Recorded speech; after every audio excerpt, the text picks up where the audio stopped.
I'm Gabe. I have a passion for learning about businesses and the visionaries behind them. I'm on a journey to uncover what life events have connected these entrepreneurs with success. This is Connecting the Journey. Afternoon and welcome to Connecting the Journey. I'm your host, Gabe Apshar. The purpose of this show today is to look back so we can appreciate the future. Often as entrepreneurs, we always are looking to the next biggest thing, and seldom do we look back and really see what got us there so we can look forward with gratitude. Today I'm excited to have my guest, Chris Harden from RE/MAX Four Corners. He's the broker owner there, and we're excited to get to know him and learn some lessons along the way. Chris, welcome to the show. Thanks, Gabe. Thanks for having me. Really excited to have you on. I think we've crossed paths. I'm sure we have over the years, yeah. Throughout the years, but excited to have the opportunity to appreciate it. To chat with you. So what's new with you and RE/MAX Four Corners? You know, it's one of those exciting times. You know, you hear a lot about all the disruption in the real estate industry, and you know, one of the things about RE/MAX is, you know, we're a little traditionalistic in some approaches, but we have kind of a hybrid approach to it. So it's been really pretty interesting the way that we've been able to adapt with tech, with social media, and bring a little bit of the agents into their clients and their customers' world. Yeah. How has this the last 3 months with Corona? How's that treated you and your team? You know, it hasn't been too bad. We saw a little bit of dip, you know, back in March, April timeframe, but inventory has been so low for us. It's like as soon as a house hits the market, people are scrambling. It's like throwing meat to the wolves out there. You know, it's been pretty interesting though, but not bad. It forced us to adapt really quick with Zoom, and Zoom has been around for a long time. And then all of a sudden it's like, okay, now we have to have a Zoom meeting. And so everything has gone Zoom. And so now we have Zoom classes and Zoom office meetings. And so it's been a nice change. It's been interesting. My take on it is that there's a lot of technology in the market that people may have been on the fence about. Yeah. Right.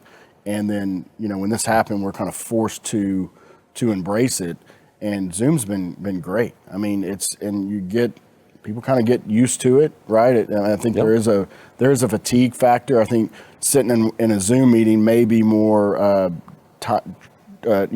more tiresome than just from being in a room with somebody just because you're constantly just engaged. So it's been an interesting time. I think we're going to see a lot of technology come out of this. Yeah, I totally agree with that. And what we were able to do with Zoom is make it a little fun. You know, we had the Zoom happy hours. Yeah. And you know, people, I was in one, and there were, I think, 6 or 7 guys, and there was one lady, and all the guys had hats on. Yeah. And so we were like, okay, yeah, we know this is a Zoom meeting because we all have hats on. So the lady that was with us goes, well, I need to get a hat so I fit in. So everybody was at their house, and so everybody's doing their meetings and just casual. Yeah. But not bad. And productivity seems to be up, you know? Yeah, it's really sped up the process. With us, I've been doing this since 1993, and I always tell people is when I got in the business, MLS was a 3-ring binder, you know, and that's the way it was. But now, you know, we were able to, like with Zoom, as we were mentioning, is take an inspection report or take a contract and share everything online and go through everything step by step without actually having to be in front of them. Yes. And with this whole COVID thing with social distancing, we're able to be there with them without being there. Right. And so it's really been a nice change for us. I'm excited about the positive things that I think will come out of this. I think we'll have a new perspective on life. I mean, for me, about halfway through, I kind of woke up and was like, man, is this what, you know, I kind of zoomed out and said, is this what work-life balance is supposed to be like? You know, I get to spend the mornings with my family. They go and do their schoolwork. You know, I'm working. We get to have lunch together. Then we go back to work in the afternoon, and then the day's done at 5 instead of 6, 7, 8, or 9, running them around to all their events. Right. You know, and it's the same way with our agents. You know, for the longest time, you know, I mentioned us being a hybrid. Probably 95% of my agents have always officed out of their homes. Mm-hmm. But one of the things is we always tell them is, look, you know, you've got a time set. You got to set that time where you're working. If not, you're going to be distracted, by the kids or by the dogs or, by the laundry or whatever is around you if you don't time block. But this has been good for us to be able to really see what they see in their world and to help them with their productivity, to keep them more focused, because there are so many distractions out there now. I call it the shiny object syndrome. Oh yeah, Exactly. Everybody's throwing those little lures out there, like, hey, look over here, and it's just. But it's interesting though to be able to get more into their world and them get into their clients' world at the same time. Yeah, that's awesome. So you mentioned that. Let's go back a little bit. So you mentioned you've been in the business since 1993. Yep. Okay. What'd you do before that? Where'd you grow up? I grew up around here. I went to school in Whitewright. If you know where Whitewright is, it's about an hour northeast of here. A little 1A, 2A school at the time. I think I graduated with 35 people in my class. Nice. So yeah, we weren't very big. Went to college in North Texas. Oh, I did too. Did you? Yeah. Started in '89. Kind of floundered around. Yep. Got my license when I was 22. I call it a long, lustrous college career. Yes. And I learned much more outside the classroom than I did. So when did you leave Denton? I leave Denton, probably in '93 was my last year in Denton. Okay. And so I didn't finish. It just wasn't me. I never was a be able to sit in a class, and study. I was always, I want to be a business owner. I want to run a business. And that's the reason why real estate kind of fell into me. But during college, I tell people I delivered washers and dryers for Sears, worked delivery trucks.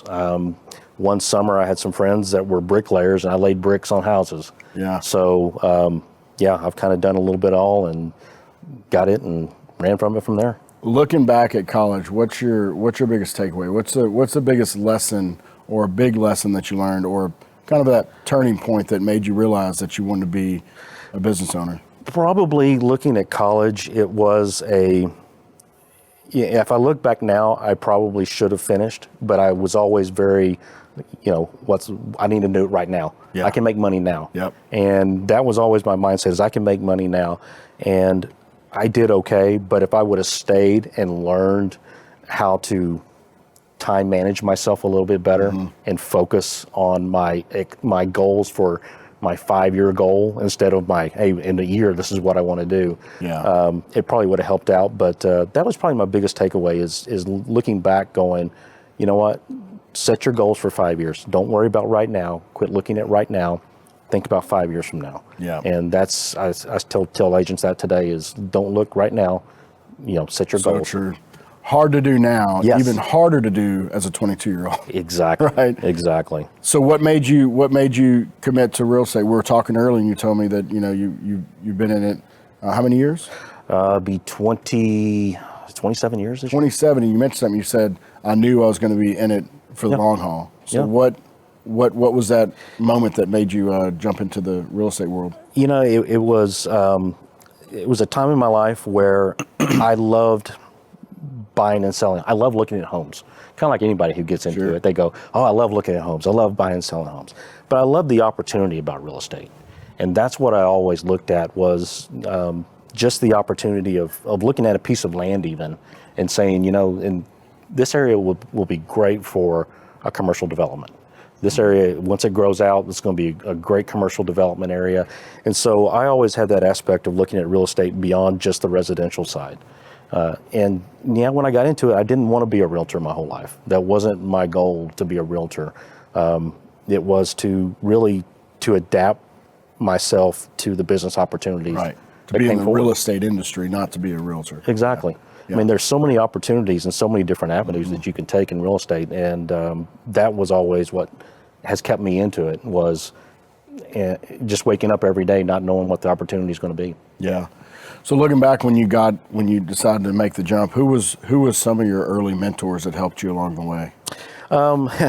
Funny you say that. At the time, I was dating a girl, and her mother was a realtor with Coldwell Banker. And I kind of watched her, and her broker at the time was a lady by the name of Lena Milstead. And Lena owned the Coldwell Banker office there in McKinney. And so I was actually living in Carrollton, dating this girl that lived in McKinney, and I got introduced to Lena. Lena said, "Sure, I'll sponsor your license." And Lena is still up at Keller Williams today, up in McKinney. I know her daughter Holly really well, and know their family really well. But just seeing them and the way that they did their business, and just it was just fun. It was one of those fun times, and they just made it look, easy. And I learned a lot that it's not. That is not. And it seems like real estate, at least in Dallas, it's a small kind of knit group of people that's been, there's obviously tons of new people coming into the game, but the people that's been here for 20, 30 years, they got some deep roots here. They absolutely do. It's funny you say that, like the Milstead team, for example. I've known them since before I got my license. There's people that have been doing this for years and years and years. I moved away in '98 down to Houston for 4 or 5 years, worst 5 years of my life, and moved back in 2003. And it was funny, when I come back, there's still the same people that I had known back then were still doing it. And some of the people that I've met along the way still doing it today. And they made it through the good times, the bad times. Good times, the bad times, the ups, the downs, you name it. Yeah. So early on, and I'm sure you tell the story a lot to your agents that you teach, what's your biggest, I love the word failure, right? If you're not failing, you're not growing, but what's kind of the biggest failure that you had early on, especially going in with that lens of, oh man, they make it look so easy. And getting dealt what it really is like. Interesting question. My biggest failure probably, my biggest failure was after I bought my brokerage. I bought my brokerage in 2010. Okay. And my biggest failure was I had brought some people on with me. They had followed me from my previous company, and I wasn't a good broker at the time.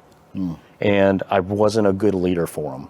And it took them leaving me, some really good people that were good friends of mine, to leave me to figure out that I had failed.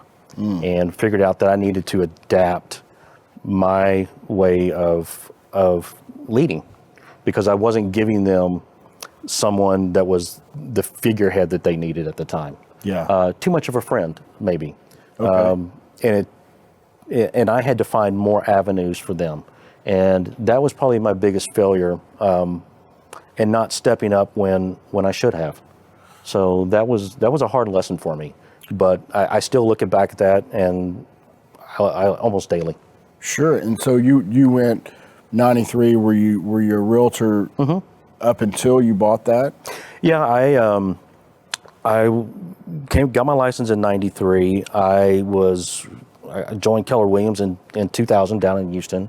I moved back up here, joined KW in McKinney, and left there in 2008 to Remax, and bought my office. The Remax called me up, said, "Would you be interested in buying an office?" And in 2010, it wasn't a good time, but market was pretty bad. But I did, and my wife and I kind of looked at it, said, "This is a good opportunity. It's a good time." Good time.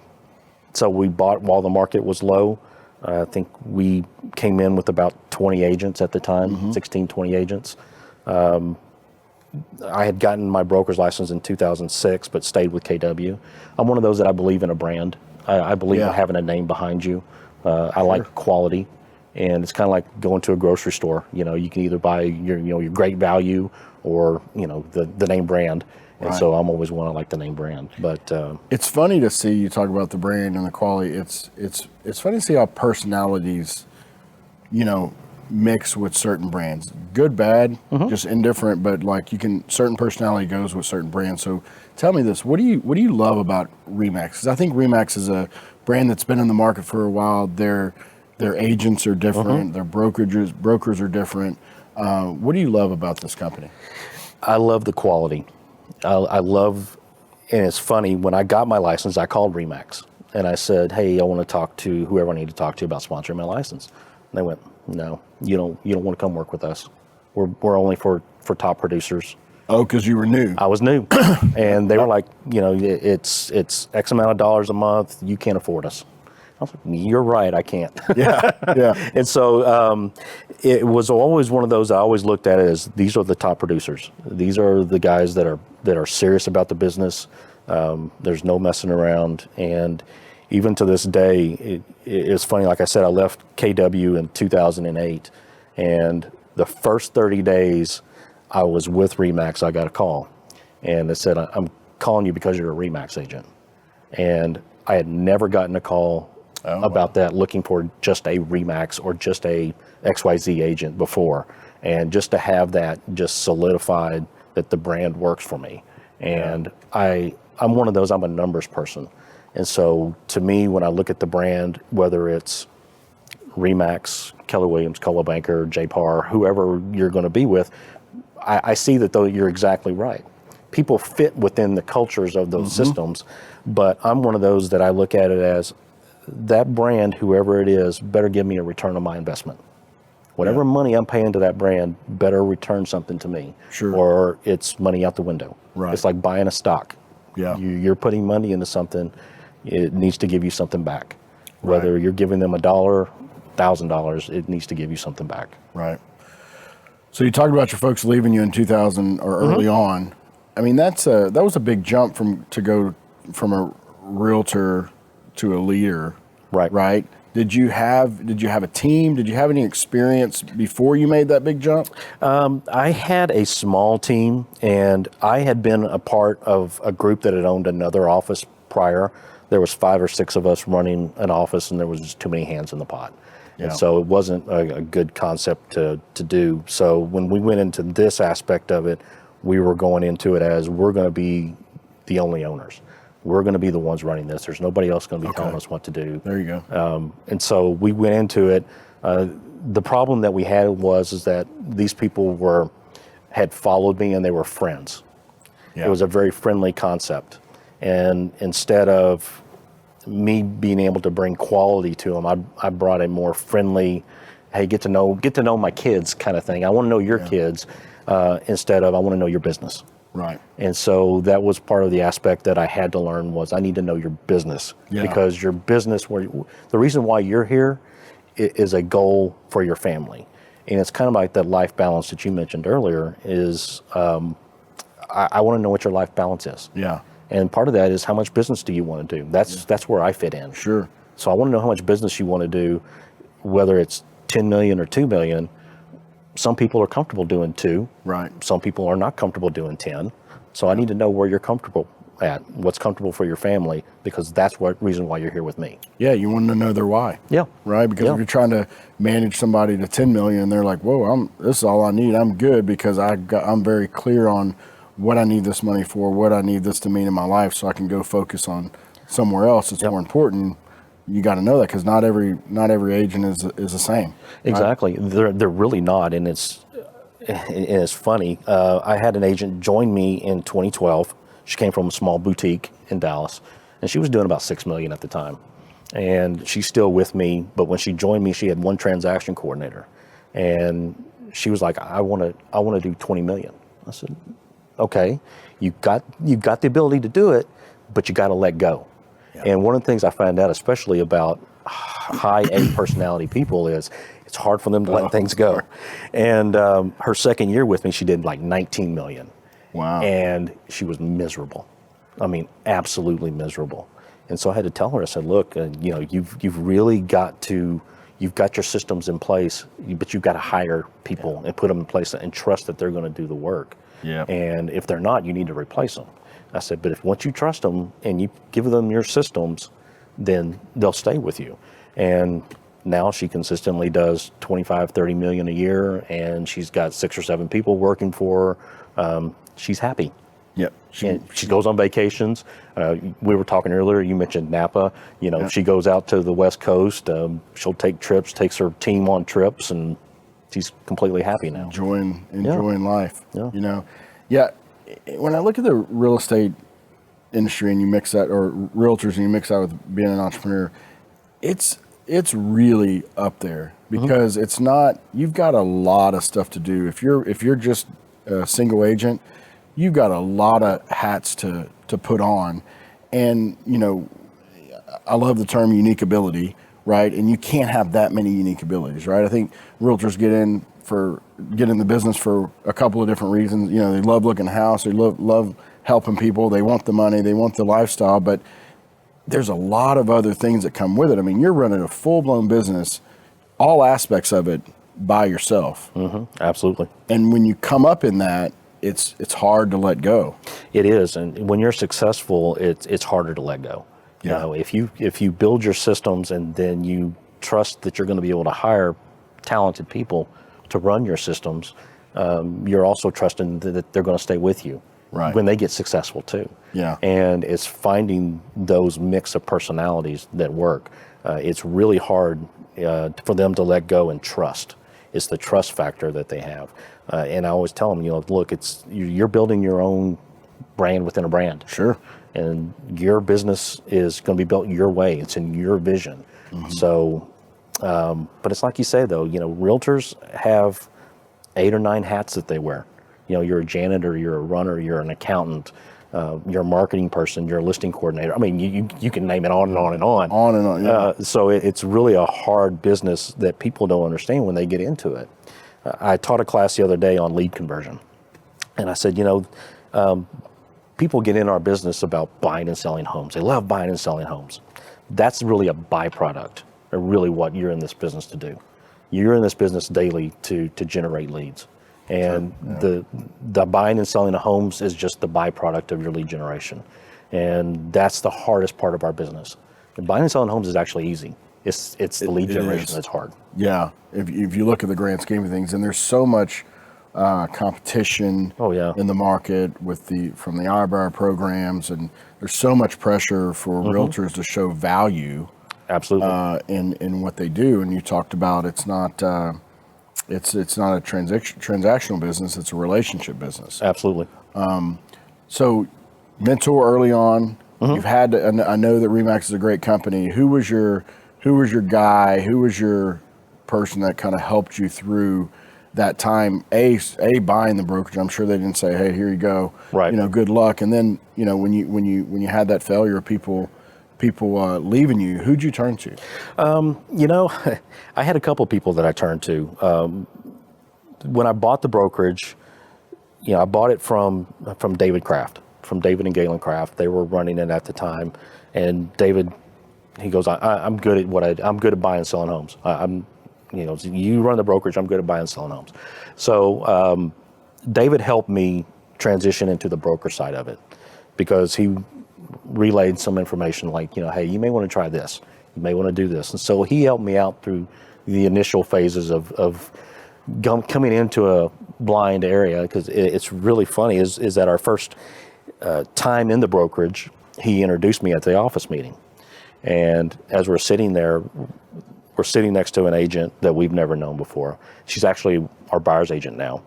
And she goes to my wife, she goes, God, I hope another husband and wife team aren't buying the office. And my wife just kind of was like, yeah. So, yeah. So she's actually our buyer's agent now, as sweet as she can be. But David helped me through the first, 6 months, year, and he's still with us today. He was actually in my office earlier this morning. And so he's helped me tremendously. But when it got really rough, I thought about, maybe this is not for me. I take it very personally, and that's one of the reasons why we talked before. I'm not one of these people. I don't want 150 people. I don't want 200 people. Yeah. Because I like the personal relationship side of helping somebody's business. Right. And so I had talked to Michael Coburn with RE/MAX Town & Country. And he goes, Chris, you're doing a great job. He goes, just everything will smooth over. Everything will be fine. Just slow down. It'll be okay. And Michael really helped me out. And it's funny is we're really, he's in Allen, I'm in McKinney. We run into each other at events quite often, but we're two totally different personalities. Yeah. If you ever meet Michael Coburn, Michael is very loud and, he's the life of the party. I'm more of the, hey, how are you, But we work really well together. We'll bounce things off of each other. And so he's really helped me out through the years. Isn't it great to have that counterpart? If everybody was the same, then this would be a really boring place, right? Yeah. And so it's absolutely. good to have that that person that can give you the other perspective and really, look at what you're doing. Because it sounds like a little bit of the college is still in you, right? It's still hard to look 5 years down the road. You're like, hey, you've been here a year. What do you think? You're going to snap your fingers and everything is going to be going great? It takes time to build those things. It does. We, like I said, we started with about 20 people and 20 agents, and now we've got 65, 70 agents. And, one of the things that I always think that makes us a little unique is we're not here to hire everybody. We may not be right for you. Sure. You may not be right for us. You got that when you called him up in 93. Yeah. We have a different, our mentality is that we want typically full-time people. Mm-hmm. We want people that are going to be there for their clients. And that's what I tell agents I'm there for. I'm now, there for you. You're now my client. And so as a broker, it's always been my feeling is that the broker needs to be there for their agents, because then they've got a client on the other side waiting for them to give an answer back. Right. That's true. Yeah. Your priorities shift. You got people that you're going to help grow their business, and then that y'all's interests are aligned. Exactly. So let me ask you this: what's it like working with your wife? Is she full time in the business? What's her role like? She's pretty well full time. She stays behind the scenes. She handles a lot of the financial stuff. She's more the organization behind me. I'm more of the, all right, let's do this, and and she's more of the, all right, you need to be here. You've got to this, and so she keeps control of my calendar. She controls the finances. I tell people that she's the final decision maker.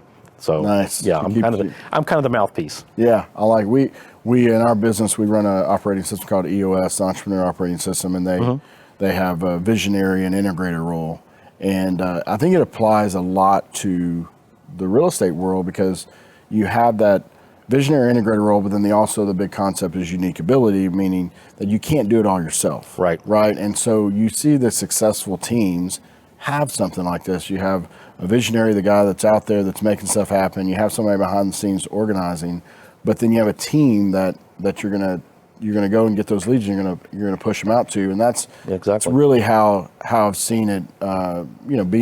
Seeing the real estate world, from a different angle. It's fun to sit back and say, okay, well, here's the really successful guys, and this is what they've done, and it's just maybe they learned the lesson sooner than others, right? But it goes back to that letting go. Your name's on the sign, right? And so if you're not there, then it's just setting proper expectations. Yeah, and you get so many opportunities in this business that a lot of times you'll think about jumping into something, and then my wife will be, wait a minute, we need to talk about this. We need to think about this. Yeah. I had mentioned I bought a mortgage company franchise back in September, and I got offered it actually back at the end of 2016, and almost did it. And we talked about it and ended up talking ourselves out of it, and it just wasn't good timing for us. And I'm glad that we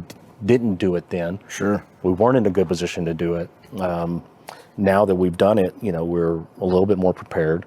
We have the systems in place for it, and we're able to run that out for our agents and for other agents, and it's been really good for us.